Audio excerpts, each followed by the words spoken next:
Hello, friends. It's time for another edition of You Make the Call. IBM presents You Make the Call. You're the San Diego Chargers. You have 4th and 1 in your own territory near the end of the game, leading by 4. You decide to go for it. Your quarterback has thrown for over 400 yards, completed almost every pass, and even at that, he doesn't have the longest completion on his team. And it's not clear whether the Vikings know that Keenan Allen exists. Do you, A, hand it to Keenan Allen on an end around? B, drop back and throw it to Keenan Allen? C, throw it directly at the hands of the Caleb Evans to the end zone, deflected and caught, and have it bounce up into the air and land in Keenan Allen's hands for a first down? Or D, run straight up the frickin' middle? Allen in motion. They are going to go. They give up the middle, and he's not going to get there. If you guessed D, then you made the right call. Now let's have a bonus You Make the Call. Now this one we're going to do it a little different because Kirk Cousins thinks he's Jesus. If my critics saw me walking on water, they would say it's because I can't swim. So we're going to do something called What Would Jesus Do? It's 3rd and goal late in the 4th quarter. Vikings have a chance to score and take the lead. Wide receiver Addison in motion to the left. Kirk Cousins takes the snap, goes to the right. Addison is all alone. Does Kirk Cousins A, throw it to the right for an incompletion, B, throw it to the left to Addison for an easy touchdown, or C, do a jump pass? Cousins looking, floating for the end zone wide. Looking. The answer, of course, is C. I don't even care how good Jordan Addison is. The Vikings aren't going to be better next year because of him. I did a little rant video reaction to the Vikings loss. Right before I walked in here, my wife asked me, is Travis Kelce dating Taylor Swift? It really comes down to this. That's really what it comes down to. Kirk Cousins doing this. Just not taking charge, not showing leadership when it counts. And people can blame the other players all they want. It doesn't matter. None of the other players were doing this. None of the other players had the ball in their hands with a chance to win it 10 or so times in that game and couldn't get it done. Man Charger rush. Cousins steps away to his right, throwing for the end zone, deflected and incomplete. Cousins steps away to his right. Cousins steps away to his right. Cousins steps away to his right. Cousins had 3 touchdowns, but I don't think he ever threw the ball in the end zone. Actually, when he did throw the ball in the end zone, it was a lousy throw to Osborne or throwing late to Addison. Number of late throws, indecisive throws, off throws. The passes that went for touchdowns never went to the end zone. It was all Justin Jefferson and KJ Osborne. And then the tight end, I don't remember his name, not going to look it up, caught it near the goal line and made a great effort to get it across the goal line. There's just this resistance actually throwing into the end zone. And when Cousins does throw it in the end zone, he generally throws it terribly. More empty numbers for the fanboys. I'd also like to throw in an early award this week, the Invisible Man Award. That goes to Keenan Allen.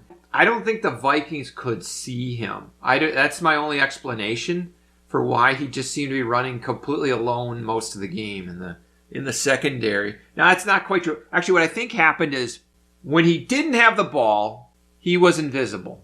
When he did have the ball, everyone else on the Chargers was invisible. I don't know how they made that happen, but every play except one, nobody paid him any attention. He caught like 20 passes. And then the one play where they do the backwards pass to him and he throws the touchdown, it's just like everybody suddenly saw him, but they couldn't see any of the other Chargers. So like 2 Chargers wide open down the field. Just pathetic, this Vikings team. Just the breakdowns, breakdown after breakdown. The only question like I have when there's a Viking carrying the ball is he going to fumble before he's down? Pressure picked up, and he fits it into TJ Hockenson, and the ball pops out. Or just after he's down. 5. Now Cousins back to work again, and Hockenson, a good start to the drive. And then there's the question of whether they'll blow the whistle early. Tough one on the edge for me. 1st and goal at the 3. Madison trying to find the end zone. The ball is out! So if he fumbles, they'll keep the ball. For him. Okay. Madison, good run for the Vikings. Ball pops out, it's down. It's literally like that. Every play, they either fumble or they're down and they fumble immediately.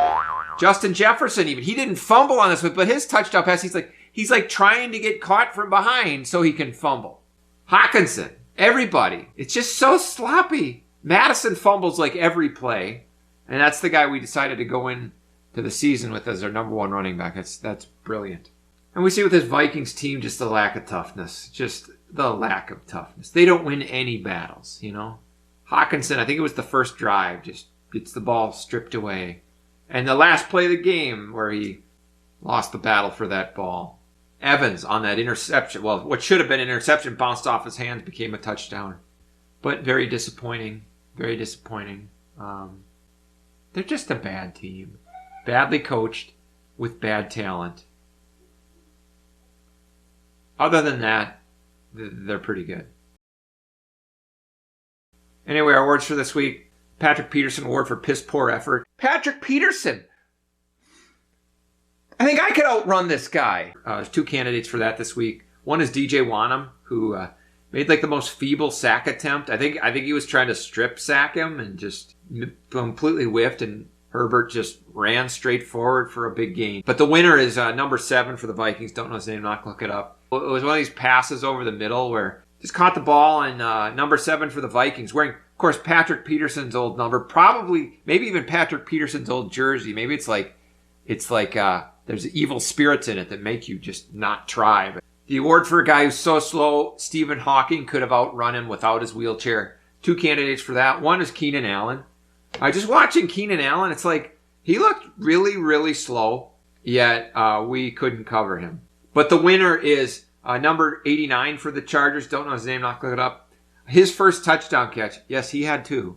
It's like, I don't think I've seen someone look that slow since Kyle Rudolph. That obligatory, once a week dump off screen pass to Rudolph. I mean, it was slow, but he got to the end zone against our defense.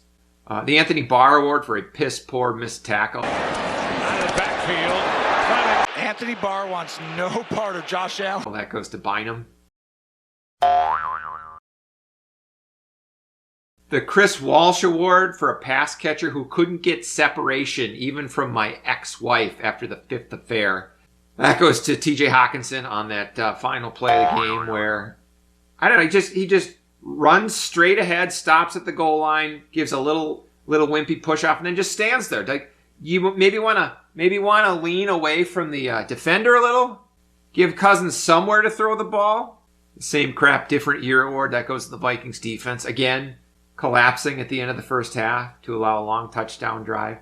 The Mike Remmers award for not blocking a guy. Al, you have a creative mind. Tell me what Mike Remmers is doing right here. Let me watch. That could go to Garrett, Bradbury, and Ed Ingram combined on this one play where they're like double teaming a guy and the guy just runs right around it. But the guy he actually ran right around was Bradbury, so we're going to give it to Garrett Bradbury. Terrific job of just not blocking a guy. The out of context Ken Tamplin Vocal Academy clip of the week. We're in the breastfeeding class, my favorite class. And last, the me trying to get my wife to let me touch her elbow with my pinky award for something so unbelievably pathetic. That goes to Kirk Cousins for doing this for about 25 seconds while the clock ran down at the end of the game, and led to a very chaotic snap and play and an interception. So 0-3, but if they win their next 14 games, they'll be 14-3, and they probably win the division.